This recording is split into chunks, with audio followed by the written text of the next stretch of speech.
We're going to talk about hope versus expectation. Hope versus expectation. Which energy are you living in as a Christian, as a Christ follower?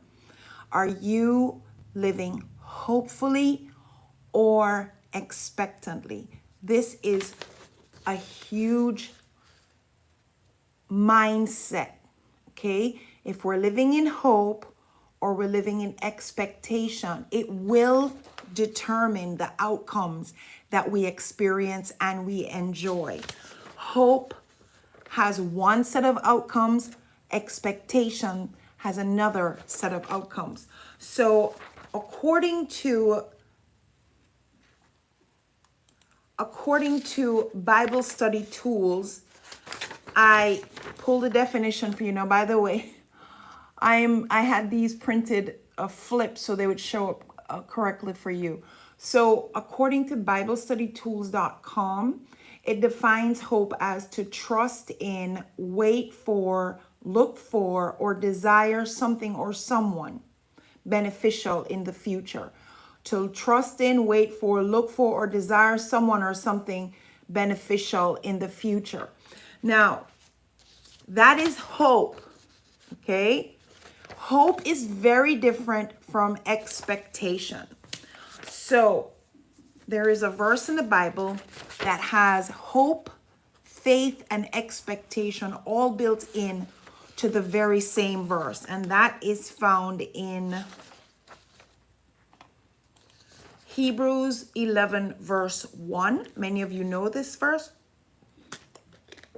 Hebrews 11 verse 1, and it says, "Now faith is the substance of things hoped for, the evidence of things not seen." Faith, hope, evidence, and evidence, I'm going to say, is expectation.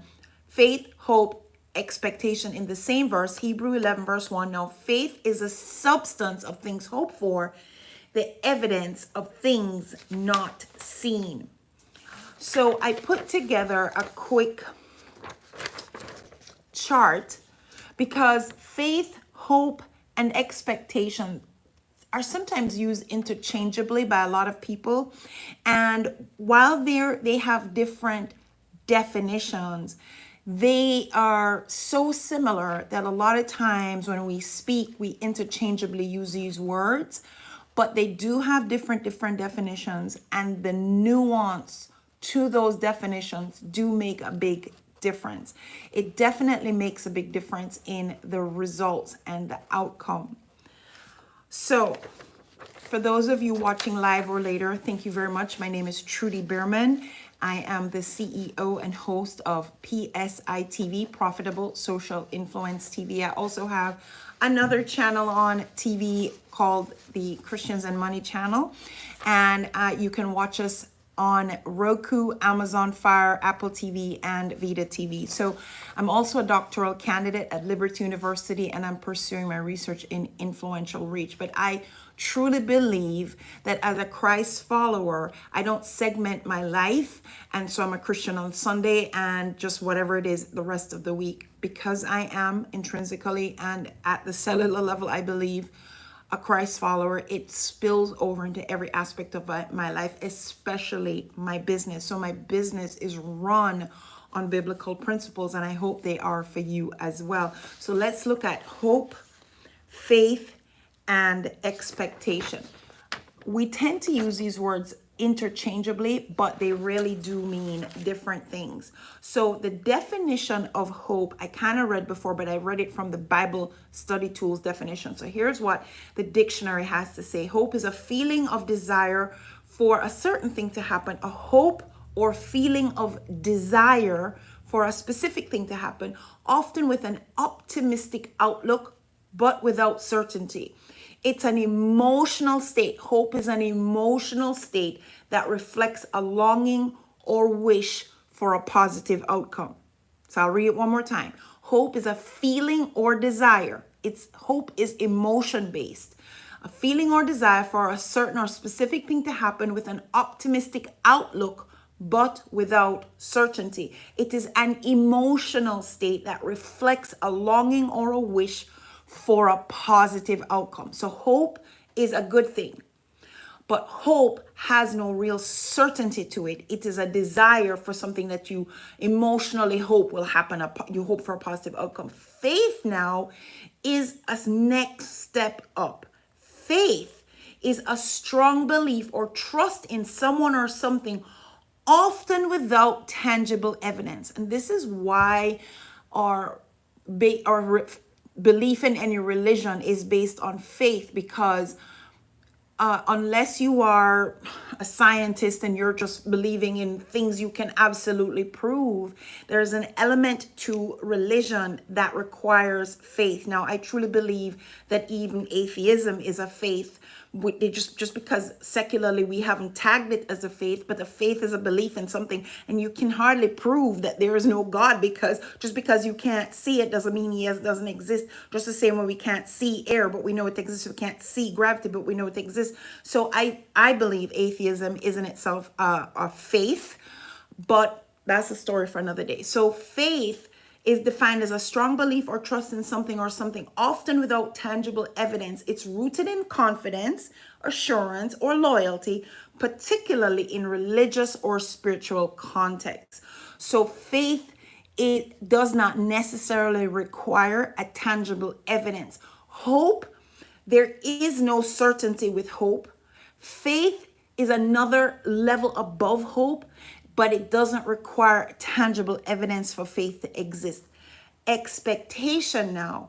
Expectation is a belief or assurance that something will happen based on evidence, past experience or logic. It's more objective and carries a sense of anticipation with a sense of certainty. So expectation has a degree of certainty to it, whether because it's a past experience, logic, you have proof, tangible proof. So expectation is at another level. So let's go back to this picture. So hope, oh, I hope something will happen. I really hope this wonderful thing will happen to me. Expectation, I use this picture of a woman about to deliver. She's expecting to have this baby, and there is evidence to support that, and there is certainty. She's in the hospital room on the delivery bed. There is certainty. There is logic based on all of the evidence they've already, it's logical, the process of growth. So there is expectation is at a whole different level of hope. Now, like I said, we tend to use these words interchangeably, but there is a nuance that does make them very different from each other. So hope, the nature of hope is emotional or optimistic, while the nature of faith has confidence and trusting, but not necessarily in a tangible, provable thing. Expectation is founded in rationale and logic. Hope lacks certainty. Faith is rooted in an assurance, but still there is no tangible evidence. Expectation has a high degree of certainty, and it definitely is based on logic or tangible evidence. The source of hope is a desire or a longing. The source of faith comes from a belief. Even if we don't have evidence for it, we have a strong belief. But expectation is evidence or logic-based reasoning. The focus of hope is oriented toward a possibility of something. The focus of faith is a belief and trust.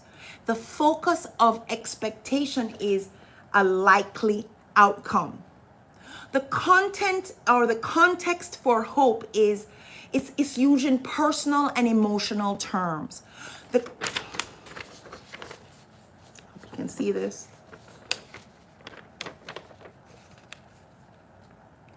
So the context for hope is used in personal or emotional terms. The context for faith is used in spiritual or abstract terms. The context for expectations is in practical and predictable terms. The example of hope is, I hope it doesn't rain tomorrow. An example of faith is, I know that things will go well. I have faith that things will go well. And expectations is I expect the package to arrive today. So hope, faith, and expectation, often used interchangeably, do have different definitions, and they show up in different manifestations. So for example, there is a popular secular concept called the law of attraction. And there are so many of these gurus who will tell you how they manifested things into their life. Now, I personally don't believe that you can speak things into existence, because only God used words to speak things into existence. What I think really they're saying, they speak things into existence, but they don't. They live in a state of expectation. And when you live in a state of expectation, it's like when something is hidden in plain sight, you have the ability to see it when you have an expectant outlook versus a hopeful one. Oh, I hope I find my keys. I hope I find my keys. I left my keys on the table. They should be there. Very different. And when you move in expectation, things work differently for you. You work differently because you believe it is going to happen.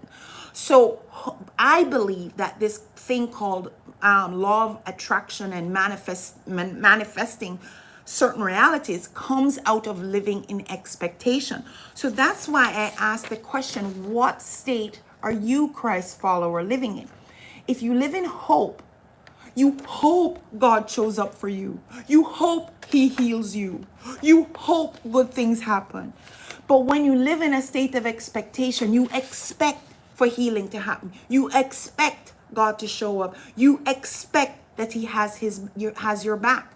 Living in hope versus living in expectation are different paradigms, different frames, different mindsets, different states of expectations and reality.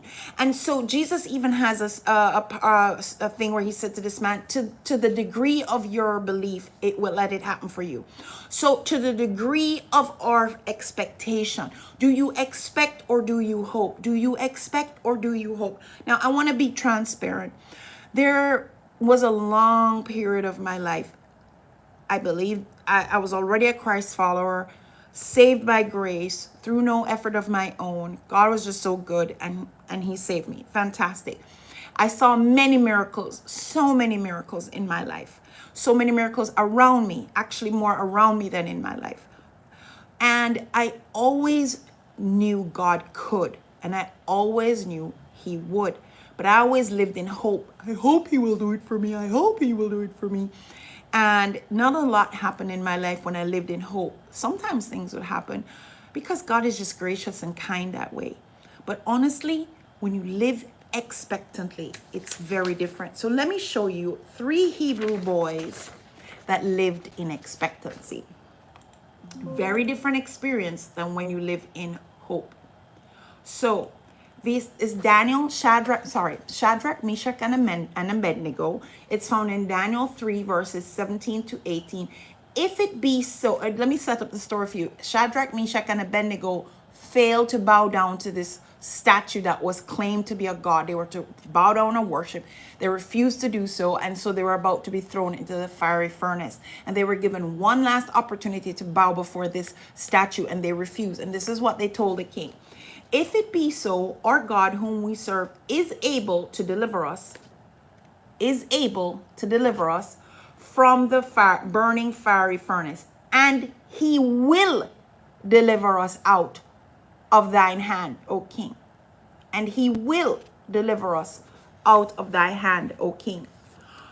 But if not, be it known unto thee, O king, that we will not serve thy gods, nor worship the golden image which thou hast set up. God, the God whom we serve, is able. This is beyond hope. This is faith. He is able. They know this, but they know it. They can't tangibly prove it to the king at this time. So this is faith in man. They're showing faith here. Then they say, and he will deliver us. That's an expectation. Did they know beforehand God was going to deliver them? No, they did not. But they were expectant that he would. But they said, if not, be it known, they will still not do it. These are a group of Hebrew boys that have a healthy fear and respect for God. The fact that his will be done. And very often his will and our desire sometimes do not match up.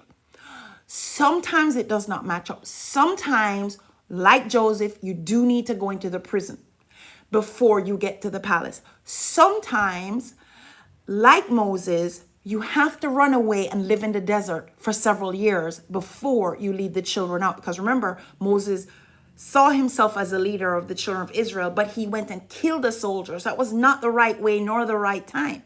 So sometimes what we desire and even what we expect and God's will don't match up. And that's what these three Hebrew boys fully understood.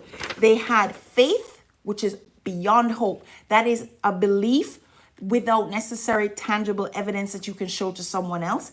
But here they have expectation. It was built on logic and a full expectation. They believe they've seen many miracles before.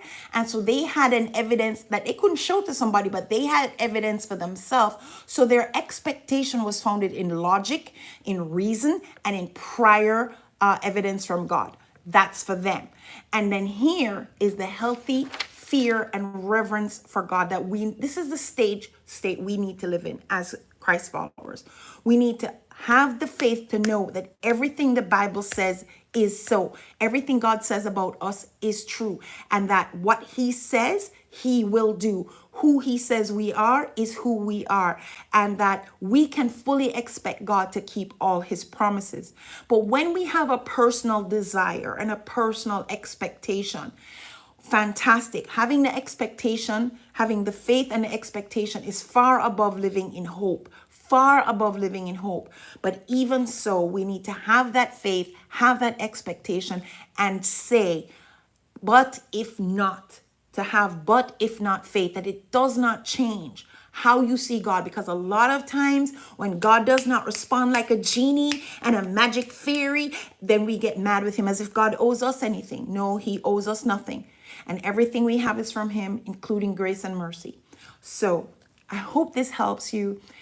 Thank you for watching Live or Later. Please leave a comment so I know you did watch this, and help, encourage me, because when I show up here, I'd like to know that somebody's benefiting from this. So just say a kind word, give me a thumbs up. It would be very much appreciated. Trudy Behrman here. I am super simple to find, and I do look forward to connecting with you.